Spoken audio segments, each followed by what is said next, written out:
Could podcasting be your drip method for sales? Let's filter this with John Wall and grind out the details. We're talking with the co-host and producer of Marketing Over Coffee podcast today on The Edge. Your weekly digital marketing trends with industry trend-setting guests. You're listening and watching Edge of the Web. Winners of Best Podcast from the Content Marketing Institute for 2017. Here and see more at edgeofthewebradio.com. Now, here's your host, Aaron Sparks. So you know how you play buzzword games, right? In fact, Uber Conference even has a buzzword game that you can play while you're interfacing and having conferences with others. We're going to be playing How Many Puns Can We Get Into One Intro game. I'm in. I'm so in. I got to thank you for that. That was a really good string of puns. Jacob teed up that one for us, and my gosh, that was a strong lead in. We got to figure out how we can do one up better. This is Edge of the Web podcast episode 356. I'm your host, Aaron Sparks. Every week we bring you amazing guests who are in the digital marketing sphere and get their take on news in the digital marketing space, as well as unpack a key concept or series of concepts, as the case may be, for you, our digital marketing audience. So whether you're in a company as a marketing team leader or part of the marketing team, or you're a freelancer, or you're part of an agency, this show is for you. We actually unpack a lot of great concepts here. If I could say so myself, we go into social media, search engine optimization, which is a core passion of ours and myself, as well as paid ad and management inside of search, as well as inside of social, conversion rate optimization, video optimization. Obviously, we talk about podcasts on a regular basis, and we're going to talk about that today. There's so much that we unpack. We've been doing this for almost 9 years now, and we certainly appreciate our audience and the lift that they have given us over the years. We wouldn't be doing it if it wasn't for you guys. So thanks so much for giving us your reviews, as well as contributing into what you'd like to hear from us on a regular basis. So go check out everything over at edgeofthewebradio.com. That's edgeofthewebradio.com. So if you're new to the show, here are the ropes. We go live on YouTube each and every Monday at 3 p.m. Eastern, if we can hit that.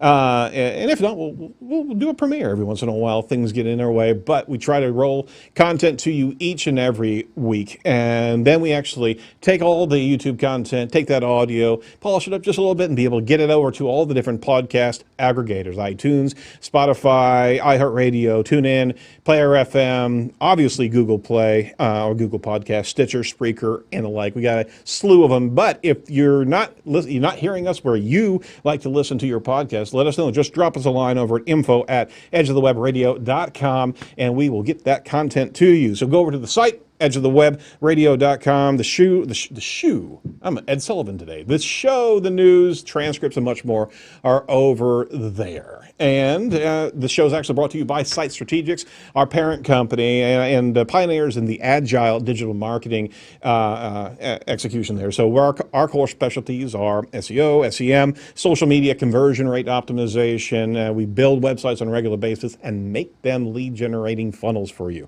So we also focus on omni-channel media. So what we're doing in this show, we'll actually repurpose and move content into all the different consumption lanes. If this is something that you're interested in, we can certainly help you start building that curation engine that really reaches your audience where they like to consume their digital media. So if you're interested in that, just give us a shout over at 877-SEO for web. Let me translate that because that pisses me off too. 877-736-4932. In the booth is Jacob. Hello. Hi, Jacob, man. How you doing, sir? Oh, good. How was your weekend? My weekend was fun. We went kayaking. Yeah. We did, and the river was moving way fast on White River, so we literally got in and floated down 8 miles. That sounds like my kind of kayaking. I did not have to. I did not have to paddle whatsoever. I did because I had scouts with me, so I have to demonstrate some sort of skill. But no, how about yourself? How was your Memorial Day weekend? It was good. I think as a family we spent over 30 hours outside. Intentionally? Yeah. You didn't lock yourself out? Yeah, letting the kids play, trying to get them to run around, and then just doing yard work. I built a fire pit. Yep. Yesterday, my phone did a factory reset while in my pocket. That was fun. So now I'm going to spend another 30 hours getting it back to perfect condition. I was listening to music while I was mowing the grass, and then I was helping my wife with something. I pulled my phone out, and it said the screen was weird, and I looked at it, and it said, "Yeah, we just reset your phone." So I don't know if I was like mistyping my password too many times in my pocket, or I don't know. Never had that happen before. That's so, like a super hard reboot right there. Yeah, everything's. It deletes the SD card too, which is where I store all my photos. No. SD card's cleared off. Oh my gosh. But most of it's cloud backed up. Yeah, Ay, but ay. it's still a pain. Yeah, no, I'm a huge Apple fan. I obviously got a Droid as well, so try to play both sides of the fence there. But a hard reboot, any way, shape, or form. Oh God, I'll see your hard reboot and raise you. My son, my 20-year-old son, says, you know what? I really do need to get a new phone, a new iPhone, Dad. I go, why do you need to get a new iPhone? Now, obviously, he's going to buy his own phone. He says, well, whenever I charge it, the back panel where the battery is bulges. Ooh, yeah, that's a good sign to get a new phone. You probably need to have a little bit more urgency. Or, yeah, mine reset in my pocket. His is going to catch on fire It's in his going pocket. to exactly. Just put it up to your face. You'll be scarred for life. My God! All right. So, just a PSA, right, guys? If all of our listeners, if your phone actually bulges when you charge it, don't. Move away. Yeah. Get another It's phone. okay to turn off this podcast and go get a new phone. Well, yeah, okay. Yeah. Maybe I'll finish do the podcast. All right. We want to let you know who's going to be coming up on the show on the Edge here in the next few episodes. We've got Paul Lovell on the 1st, Jessica Bowman on the 15th, Marco Bonomo coming up on the 22nd, and My Cool King, Michael King, is coming up on June 29th. And if you're interested in being part of the show, let us know over at info@edgeofthewebradio.com. But if you want us to find somebody for you to listen to, let us know who you'd like us to talk to next. And make sure you set all the reminders on YouTube, or maybe just one reminder, and get notified when we go live on YouTube, because we certainly want to have that connection with you guys live. Ask some questions of our guests, because that's where everything just gels into a nice frappe, right? All right, Edge fans, let us know how we're doing over on edgeofthewebradio.com. We have a anonymous poll. Let us know what you'd like to hear more of from the show, either advanced SEO or thought leadership, podcasting. Let us know what you like. Maybe more puns. Give us a challenge. How many puns can we actually string along? No, that's a bad idea. Huh? You've seen me do it in the office, so it's there. So let us know. We're going to keep it open. We'd love to hear back from you of what you'd like to hear from us over 2020. All right. So that's all the housekeeping notes. Let's deep dive with this week's featured guest. Now it's time for Edge of the Web featured interview with John Wall, partner at Trust Insights and producer at Marketing Over Coffee.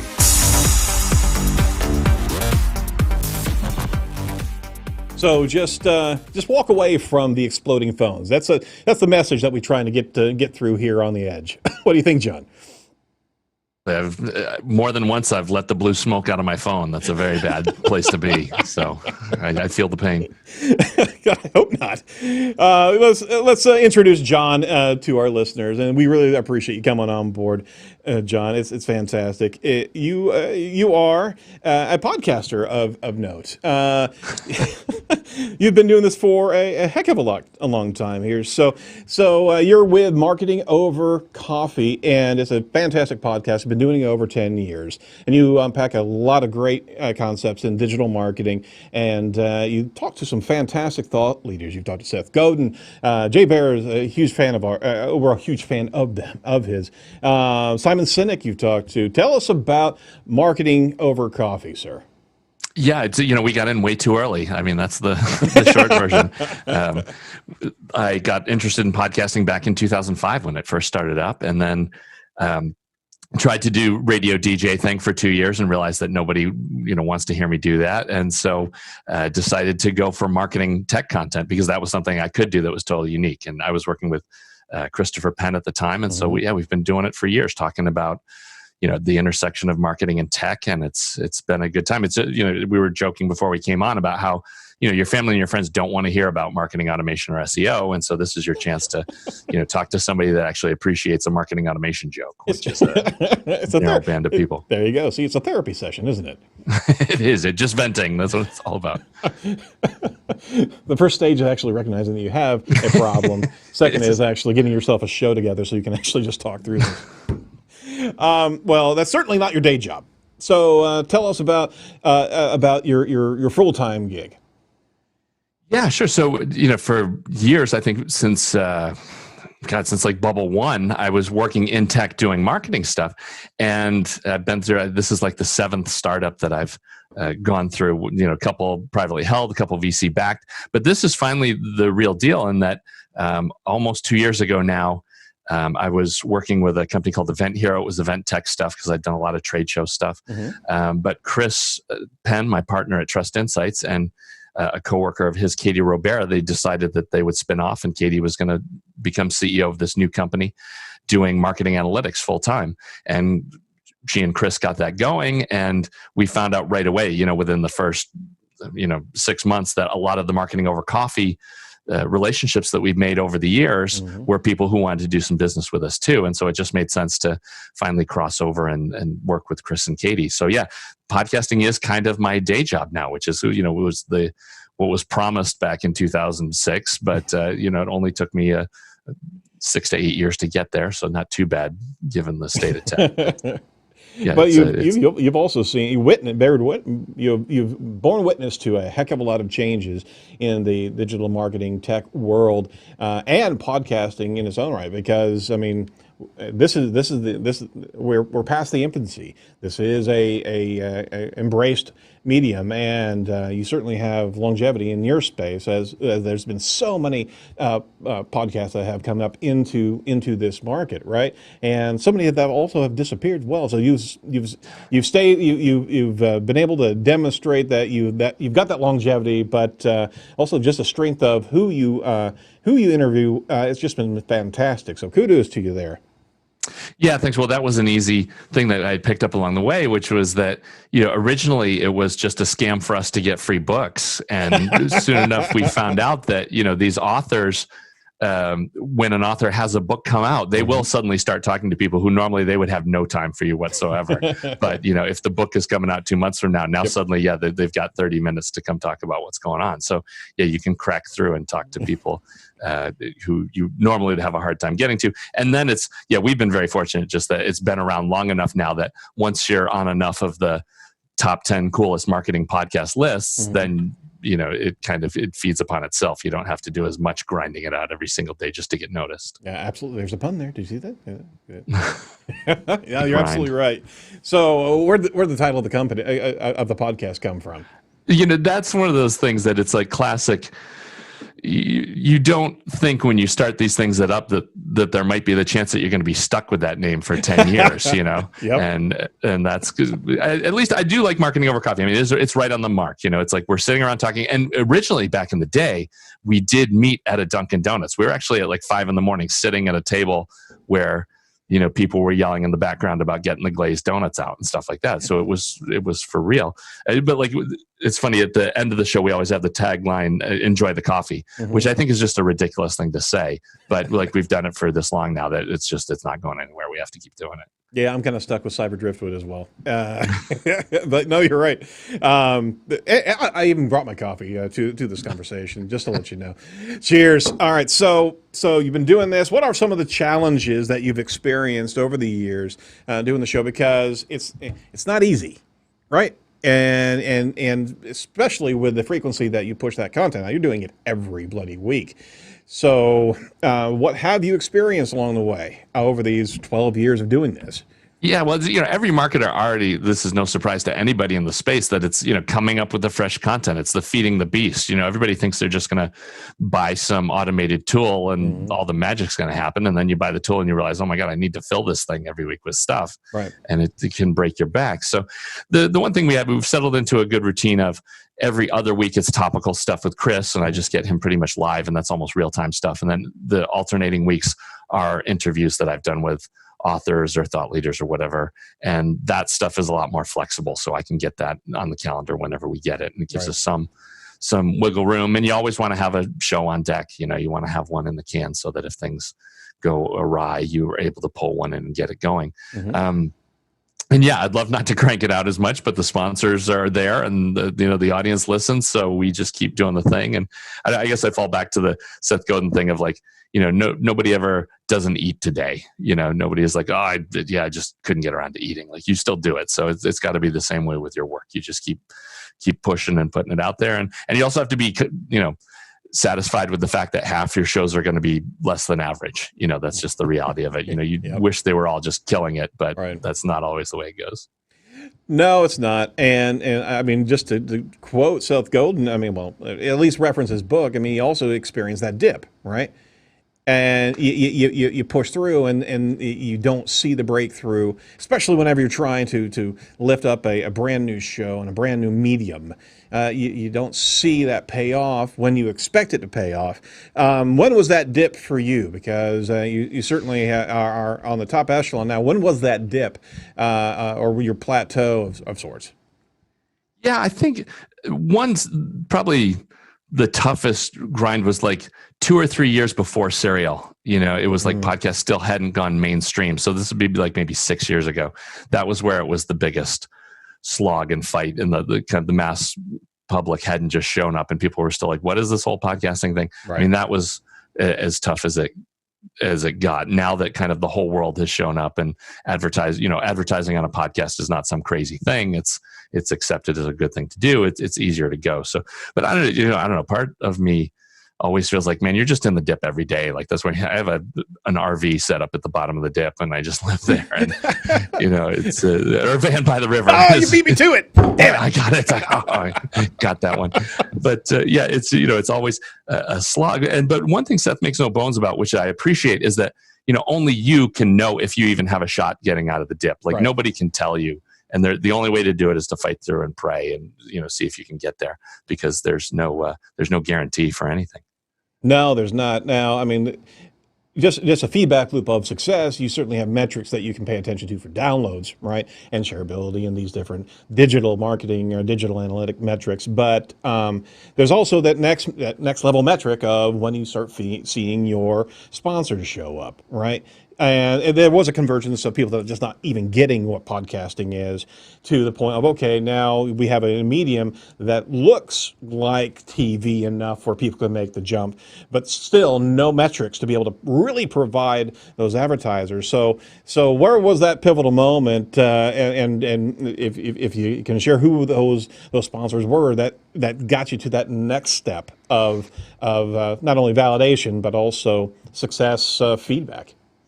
Yeah, that's a great question, because there was a real sea change that went down. So at the very beginning, even within a year or two of starting the podcast, we were able to get some people, to pay us. Like, at that point, Chris was working at Blue Sky Factory, which was an email service provider. I think they gave us a grand a quarter, $1,000 to do 10 shows. And even a year or two into that, HubSpot, would pay us $5,000 for a quarter.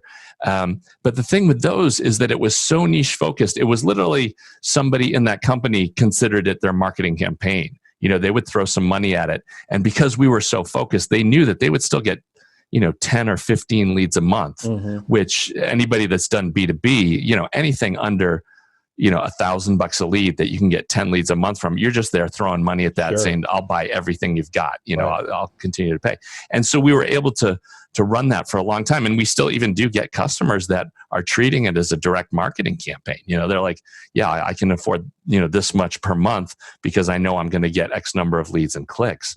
So, but that's not, that's not really real media. And we have, in like the past 3 years, kind of crossed over a little bit now, where we have some brands coming in saying, yeah, no, we just know that if you're talking about us on the show, 6 months from now, a year from now, there's going to be some brand awareness for what we do, and it's going to get us to where we want to go in the long term. Absolutely. It's not just about, getting the leads this month. So it's a different thing. And yeah, having those new folks show up has been a big deal. And that's a maturation of that consumer base, is that they realize that this is evergreen. This is stuff that's staying around. This is not, you're not buying programmatics and then you turn off the dials and everything's gone. This is connection to a brand, connection to thought leadership, and it's staying around. If the purveyors are repurposing it correctly, you've got a lot of different places in which that content is existing. So it's good to be able to see the maturation of that B2B audience that's actually understanding this is a long play. not just that linear. It's always been the tough thing is, being able to demonstrate lead generation off of one show, or let's see how it goes for shows. And no, you don't get it. This is you build a momentum, you build a wake behind you, and that's where you've got that brand connection that's going to be following you for a long period of time. Anyway, sorry. There's a rant No, for you. you're dead on. I mean, that's so many people. The mistake people make is like they get $20,000 and they spend $500 in 40 places. It's a total disaster. Put maybe 2 places, throw all the chips down and try and run it, because that's where you get the true lift. No, that's awesome. I was actually going to ask you that a little bit further down in the show of with such a plethora of different mediums to go with, you can literally spin your wheels in so many different investments, right? How does one actually choose to, and yeah, we love podcasts and we love for advertisers to throw money at podcasting, but how do today's marketers, today's businesses even choose which mediums to actually go with, because you can't do them all, right? Yeah, no, and that's so we was stolen a lot from Justin Mares and Gabe Weinberg, their traction framework. You really want to go all the way down to 3 campaigns and start with 3 and figure out which ones actually deliver. Because when you look at startups over a period of time, the ones that win, they, again, just like we talked about, they find a single channel and they mine it all the way to the max. So if SEO is one of your things, you're spending a ton of effort on that, and you want to just, you learn how to get ahead based on the successes, and it delivers greater returns over time the deeper you dig. So spreading stuff thin is just always a bad idea. And we discourage people from doing that all the time, really. It's just a recipe for disaster. You've got to pick and choose. And in a perfect world, you get to a point where each time a channel is maxed out, that's when you add a new channel. So huge companies can be shooting on all fronts because they're successful in those individual channels. Right. And then, excuse me, I'm going too hard here. You get successful in individual channels, but even at the fringe too, you're still kind of trialing and having to shovel stuff back to things you already know that work when you find dead ends. Yeah. Very good. Very good. So it's easy to be able to invest with a company that has that type of deep pockets to be able to go full in for a long ride. But even podcasting advertising is still there's a tentative perspective on a lot of advertisers, and they got to have some sort of measurable measurements that can actually at least have a relationship to other marketing medium where they can see a CPA or a ROAS. They can see these things as tangible connection points. So we're seeing that the environment's maturing now, just like we talked about in our news story, is that there's going to be AI, artificial intelligence, preening through content of shows to be able to deliver advertising based on that contextual environment. So we are going to step up in advertising potential with these podcasts here in the very near future. Yeah.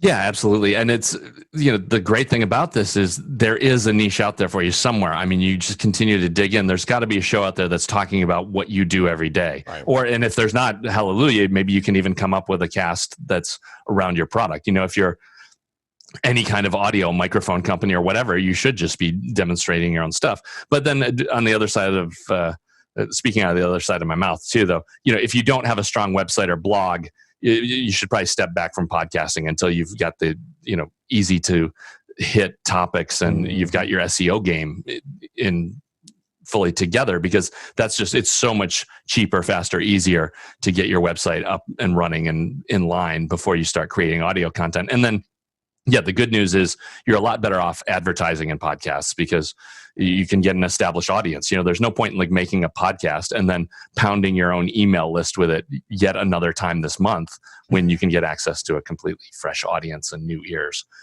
It's just a better way to go. Absolutely.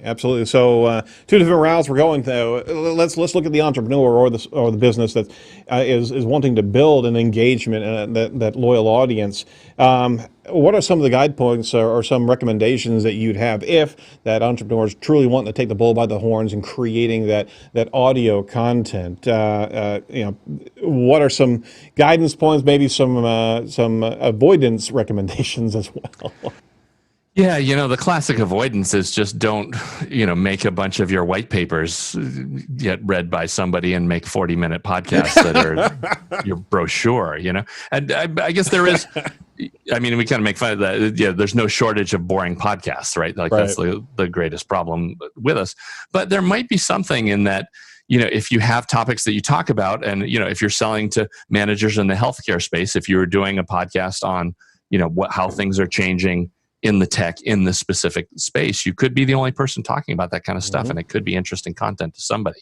And that's the kind of stuff that is just a great early round thing to do, because that's a great thing where sales reps can throw those out to prospects that, they've downloaded 3 or 4 white papers, but they never want to talk to anybody. Well, here's a link to our podcast. Maybe this is of interest to you, rather than, trying to drag them into the next webinar. You got something else to throw them. Absolutely. Absolutely. But not everybody's cut out to be podcasters, right? There's it's free. Yeah, it's free like a puppy. There's no shortage of boring content and stuff that nobody would ever want to listen to. So, and just everybody has done this. I mean, you download some of these casts and you're like, oh my God, this is the worst thing I've ever had to sit through. I'm never going to get those 5 minutes of my life back. And I think that's a big deal. Whereas with stuff on your website and blog content, you can scan it and read it and barrel through it. But the only way to get in on a podcast is to invest the time. And unfortunately, if people aren't interested in the first, minute or two, they're never coming back. Well said, sir. Powerfully said. So obviously, you're a huge advocate of podcasting because that's what you've been. That's what you've invested your time in on a regular basis. There is such a low threshold of entry point. However, the technology's there, right? You can spin up a podcast recording environment in less than $100, all things considered. But there's got to be some not buyer beware, but some cautionary tales that just because you can do it doesn't mean you should do it, right? Right. It's so difficult. It's no different than creating video or other content. You have to have a lot of things going for you. Like the worst thing you can have is senior manager come into a meeting and be like, "Hey, we need a podcast by next week." That's just an absolute recipe for disaster. A good place to start is if you've got some kind of support tickets or customer service area or somewhere where at least if you can talk to 20 customers and be like, hey, what's the kind of, what do you listen to? First of all, find out what they listen to. If you could learn 20 things about our product, what would you be interested in? Or if you could hear about 20 other customers, what they're doing, would that be interested? Like all that kind of stuff is a gold mine for figuring out what you should be talking about and where you should be going. Because again, you just want to avoid the brochure podcast. Absolutely. That's the nightmare that you have to stay out of. So if it's anything you can build a community on. And I think that the thing to keep in mind, and a lot of people forget this, is it's the time shifted nature that's a big deal with podcasts.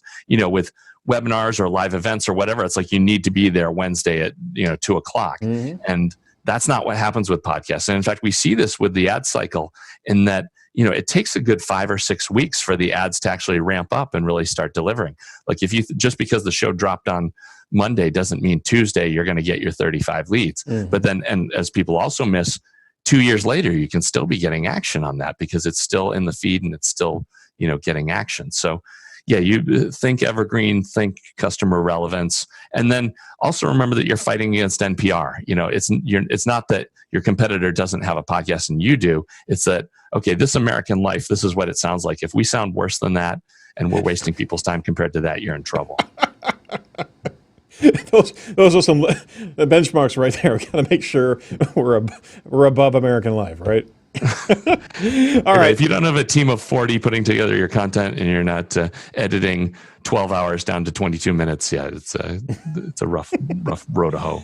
Well, we appreciate your thoughts on that, and I know you get asked on a regular basis about the podcast side of things. You certainly exemplify utilizing a podcast for lead generation. Has it become your primary lead generation source?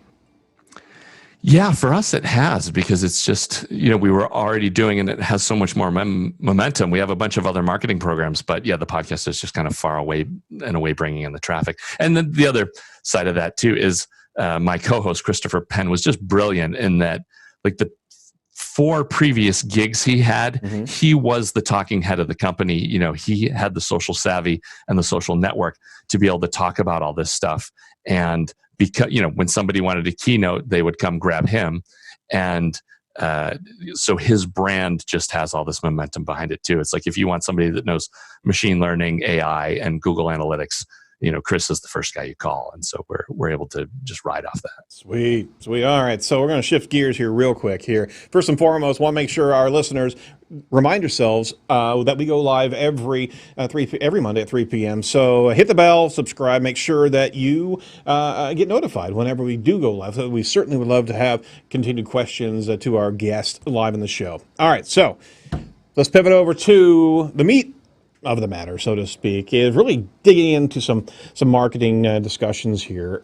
This is your subject of interest. Let's talk about what marketing, you focus on marketing analytics with Trust Insights, but let's unpack something that you guys have been talking about for a while. I get a bead that you're pretty deep into this, in machine learning and AI to grow your business.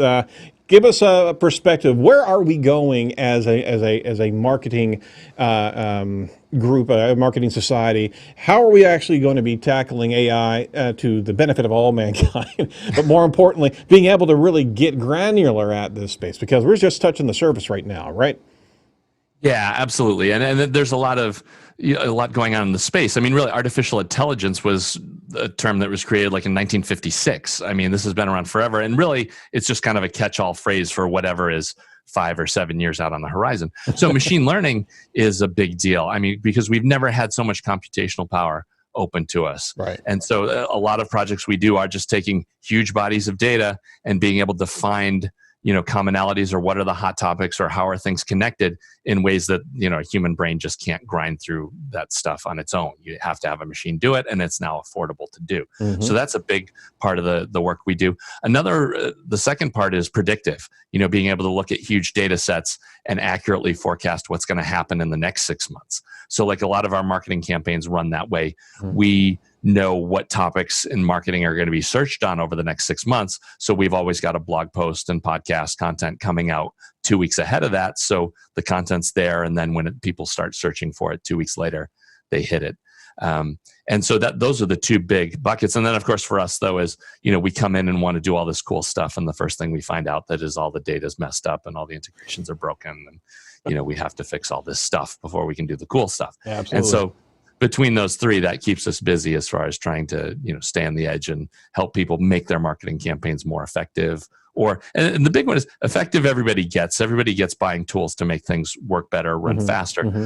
But a lot of the work we've been doing is to kind of find out what the customer's reality is. You throw a lot of technology and data science at topics and issues, and you figure out, oh, this is what really people are searching for, or what they want to find. And you're able to optimize your funnel. So the big thing is, instead of having your campaigns that you have to turn the handle on every week go better, you are actually, improving the buying process. And so that just continues to pay off. Once that's fixed, every customer that comes through the line gets, you make a few more pennies off of them. And that's the huge long-term win. No, absolutely. Absolutely. So how accurate is predictive analytics? Yeah, I mean, we always strive to be up at 95% or better. Wow. And that's so, that's fairly easy to do. The big thing is you're either going to meet the criteria or not, right? Mm-hmm. The big thing you would hope to have 3 to 5 times the backward-looking data than the forward. So if you want to be able to look 6 months out, it's great if you've got at least 3 years looking back. Got it. But then it also totally depends on the topic. Obviously there's a whole realm of stuff that we used to do. We used to do a lot of cool travel stuff, right? I mean, we could tell you that, hey, you should be, if you have a hotel in Orlando, you should be advertising these 4 weeks because and there's SEO opportunity those 4 weeks because for some reason nobody's jumping on that. But now all that stuff is out the window. All those curves have been destroyed, and right. What's going on today is unlike anything we've seen. So yeah, a lot of the predictive has been just blown to bits. Yeah, that's what I was going to ask, especially with the what seems to be even a longer term period of time of shift of not only COVID, but also consumer intent, consumer search. How can you protect yourself from investing so much money into something that could very well be spun on its axis whenever something like this happens? I mean, that's the risk you take with all predictive analysis tool sets, right? Yeah. There's really there's no guarantees that you're not going to hit some kind of that black swan event. People always talk right. about black swan. There's right. no guarantee you're not going to hit something that just destroys everything for everyone. the good news is that you can at least, for example, we just released a report over a week ago on the change in social because of the pandemic, and so you can get an idea of like, okay, so YouTube subscriptions way up, certain social channels on fire. An interesting one is every day looking like the weekend. It used to be that we would have the 5-day and the 2 days off, but now it's kind of like everything is kind of exhibiting these weekend tendencies of, people searching for a few things, higher intent, lower volume. Yeah. And so you can still apply the tools, but yeah, it's definitely, you have to move on the fly because things are changing regularly. It's all a blur. It truly is all a blur. And I mean, the consumption model has truly changed. Have you noticed anything in the space of resurgence of certain types of medium making its way back to a higher return on investment? Social media, email marketing, programmatics, and any of that space that you're noticing right now are actually responding even better right now due to this incredible sociological pivot right now. Yeah, well, yeah, we do cheers for podcasts. Like we took a hit kind of in March, April, and now May, suddenly it seems like it's going to be a record-breaking month for us. And I've heard the same thing across the board for a lot of folks. So, streaming that video. Wasn't a softball, by the way. I'm just saying. You give me the easy one. But yeah, yeehaw podcasting. It's that's hot. And then, I don't know, it's just amazing. So email is a big crunch for us. We've had clients that their email lists have taken like a 25 to 30% hit as everybody's gotten laid off, Wow. Massive email destruction. And so getting your email list tuned up can really help with your results. And that's something that we've been talking with a lot of clients about. So email is definitely on the business side has taken a massive hit.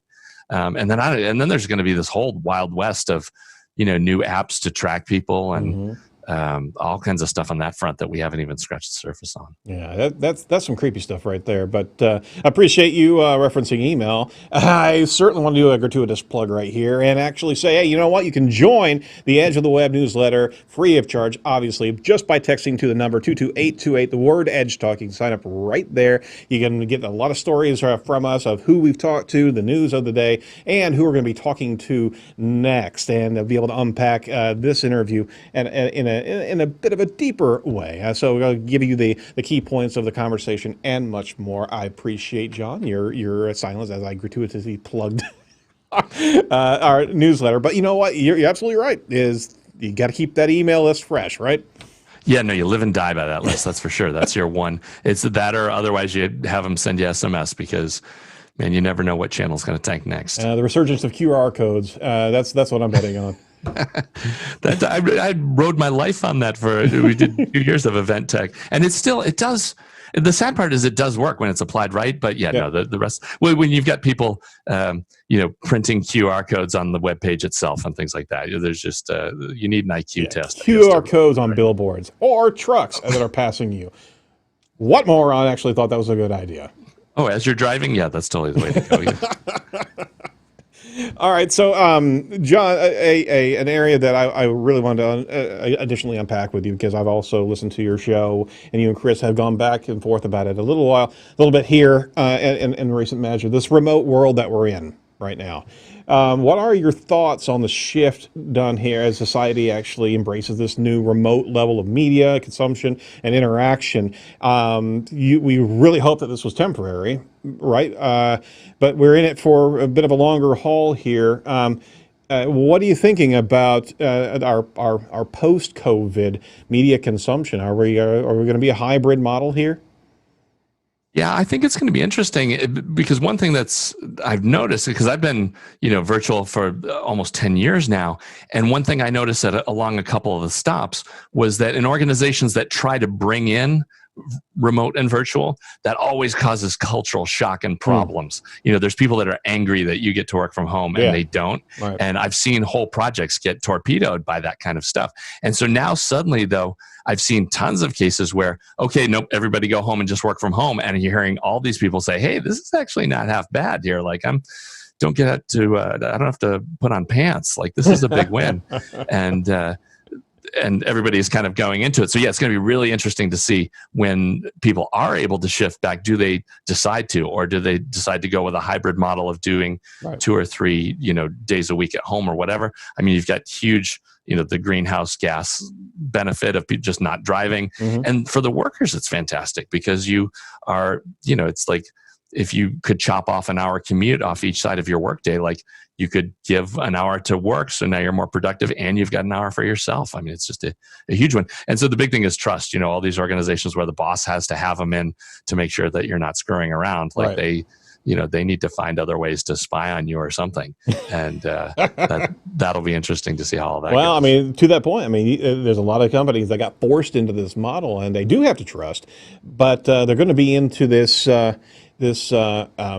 model of performance, not hour taking, right? Not just clocking in, clocking out. So we as a society have just been forced into a space where you've got to deliver. You got to knock it out. You don't have to just continually ring the clock ticker bell if you're getting it done. So we may very well have been forced into this new level of trust as a society and delivering better product. Who knows?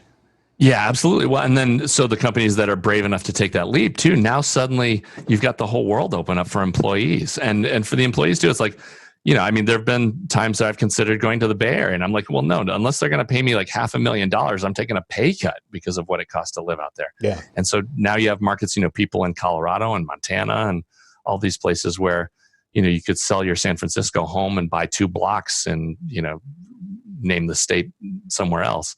And so there's going to be a lot of shuffling going on, and hopefully a chance for companies to get more talent at a better price. There you go. And that's the other one right there, is that we're not landlocked anymore, or I should say, the gig economy was existing way before this happened, obviously, and it was there waiting for us to be able to step into this new model. And there's going to be a heck of a lot of diversification of employment with standard companies, brick and mortar, in-house companies, realizing that talent's there, and it's no longer localized. We can find talent anywhere to be able to hit the bell on a regular basis for our clients or for whatever you're doing in your industry. So that's pretty exciting stuff, actually. Yeah. Well, but it does open a few more things too. Is like, how do you train all these people and how do they share knowledge, and what goes down when you do pull them all together once a year in Mexico? That could get ugly. Cage match. Yeah, right. Fight to survive. You get to keep your job. What will that all look like? But nothing dark there whatsoever, guys. Right. We haven't been cooped up too long. That's not. No, I'm just channeling my parental skills. Yeah, right. There's only one homeschooling. Homeschooling. There's a whole vertical that we want to see go away and can't leave fast enough. Oh my gosh! I mean, somebody to teach my kids. The sheer fact that you have 23 9-year-olds on a Zoom session. Oh my gosh! That was some sort of warped, twisted, alternate reality. Why would you abuse us like this? Yeah, right. So isn't that why Zoom is not advertising alcohol to teachers after those sessions? I'll never know. You should just have Cabo Wabo should pop up. Like, have it delivered. Thank you. Yes, absolutely. So I guess to my couple final points here that I wanted to cover with you. Digital consumption patterns. I mean, we are so immersed in it, right? You and I are doing like a fourfold type of inception of digital connectivity here. Do you think there's going to be a burnout layer or of the utter immersion that we have in digital media and a constant marketing that we're in? I'm not, again, don't want you to be a soothsayer, but you are in the business of predictive analysis. I mean, is there not a glut that we're experiencing right now that some people are just going to want to tap out, and because there's a lot of challenges to one's psychology, right? Or what do you want to say? It is challenging to unplug or keep plugged in, for that matter. So what are your thoughts there as we're all forced into a whole nother layer of digital consumption? Yeah, it's not new. I mean, I totally get, thinking of it that way, but really what's happening is that we're already there. Nobody reads press releases anymore. There's 30,000 press releases going out a week or whatever that nobody pays any attention to. Right. So the big thing is the context. it's stuff that you're aware of. And I kind of had my mind blown a couple weeks thinking about like alerts from your Fitbit. Like that's digital marketing, and that's an audience of one. I mean, that's just solely to you. That don't, how many steps have I done today? How many more do I need to take? And so that's really all that's going to happen is the more relevant the content you can create and the better the context, as long as it fits somebody's need exactly, it'll be something else that falls off the back of the wagon. All these generic email newsletters go away. Yeah. People just kind of posting brochureware and videos nobody wants to watch. That's the biggest risk is you create something and it just gets no action at all because it's not relevant enough and doesn't attract somebody's attention to make them want to stay around and keep consuming it. But yeah, and the real challenge is to, how personal can you get? And that's a big thing that we talk about a lot too, is the whole idea of, using technology to actually make your marketing more human. Right. Because that's really where you need to be. It's not about how much spray and pray can I do, because it's just we've already reached saturation with that stuff. We have, and we're tone deaf now on that type of delivery. So it is that one-to-one type of relationship, and the only way to get there, because you cannot customize a million ads, you have to have machine learning to deliver that and dial it in to those particular contexts. But we still need that creative element. Right, and you talked about this on a show just a while ago, just recently, regarding does it really match? Does it pass the sniff test? Is this really a authentic marketing message, or does it have that tinniness, for lack of a better description, of something that's manufactured to deliver? Right. Yeah, and that we really haven't seen anybody still crush that. And there's some people that theorize that it's just never even going to get there. Mm-hmm. And that to make that fully one-to-one copy, having a machine come up with that is just going to be too difficult. I think that where you do see that working is things like where it's fixed data people know that they want to get. So like sports scores or things like that. Right. That kind of stuff can just, no human in the loop whatsoever, it can get thrown out there.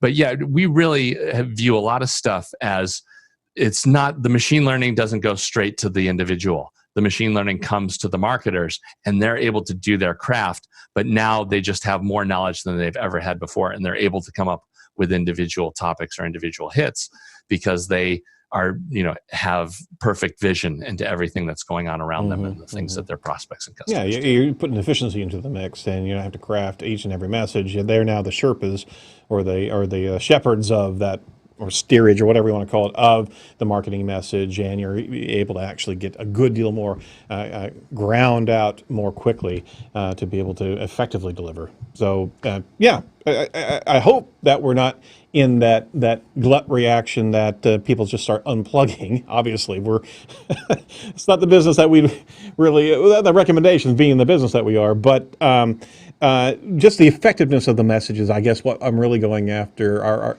we going to go tone deaf or just be numb to all the different saturation points that we're experiencing on a regular basis? I don't know. More, not to be pessimistic here. I'm just kind of lobbing it out there. Is this something that we're going to have to deal with as a society down the road?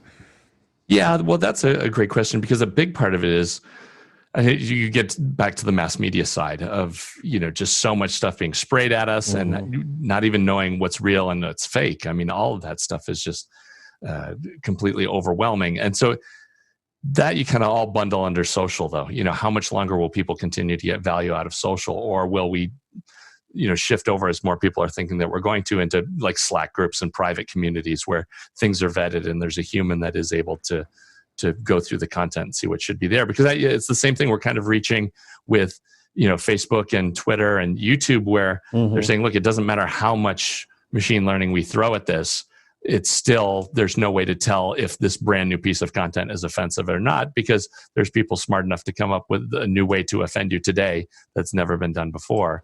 And so there's just no way to do that without having, some kind of human curation, and paywall too. It's like the idea of this all being free. Right. When do you kind of reach the threshold of how many ads can you take? And that's really a tough question. Until you just give in. Well, John, it's been a pleasure talking to you today, and I certainly appreciate everything that you've done in the podcast lane, defining the platform and helping a lot of marketers see where the brass ring is. So, kudos to you and Chris for churning it up each and every week and giving some great content. We thank you as on behalf of all podcasters. How about that? Thank you. No, I appreciate it. It's No. Always cool to have some time with you and kick stuff around. Absolutely. I want to follow up with the last couple of questions here. What really bugs you in your industry today? Oh man, this could be a 5-hour show in itself. Stuff that really bugs me. Oh, Now's your chance. Do what? I know. I have my chance. There's I'm offended so many times every day that I just can't get into It's it. cathartic, man. Go. Like garbage pitches, and garbage email. It's just every day I get, hey, you should really be interested in this person because he's done 5 TEDx and he's, done 80 other things that are totally free and don't take any time or money to do. So, I don't even care. It's people that think that the spray and pray still works. That's the most annoying thing of my day. And it's crossed over now that we have to manage our inboxes with this junk.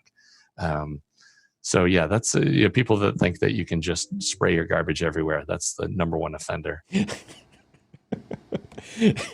think that I think the marketers would be smarter than that, honestly.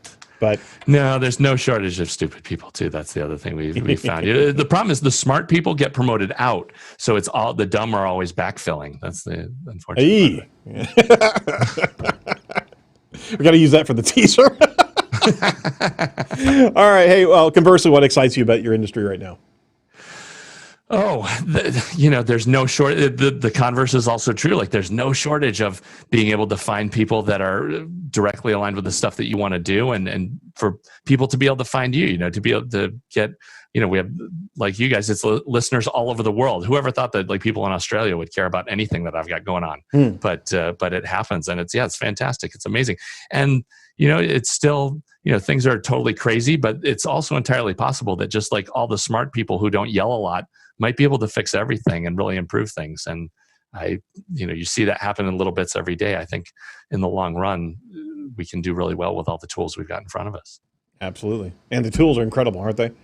It's just like you said, as long as your battery doesn't light on fire, I mean, the computer in your pocket is way more powerful than anybody even 10 years ago had. So yeah, and yet still my wife makes a paper grocery list. So I don't whatever. That's just going to have to work around this. And as humans, we will adjust. But yeah, we have the tools we need. Can we move fast enough to take advantage of them? Absolutely.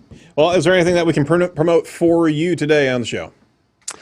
Oh, feel free to swing over to Marketing Over Coffee. We're always over there. We've got top 10 show lists, and you can jump on board. We'd love to hear from you. And yeah, I'm on Twitter at John J. Wall. Feel free to tell me how much this interview sucked or whatever. I'd love to hear it. Just don't include me in the tweet, okay? Everybody. Yeah, no, we'll keep you off of those. Dude, all tweets are good tweets, for God's sake. There's no bad press. There we go. That's right. Well, we again thank you for being part of the show today. Any final thoughts of that soon to be podcaster that's chomping at the bit, wanting to get on the mic and start pushing content?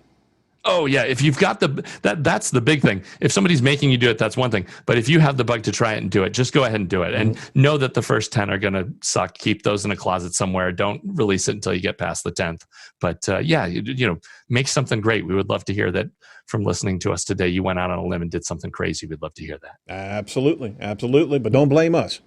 Yeah, it's not our fault though. Don't come to us when things go wrong. We don't want to hear about it.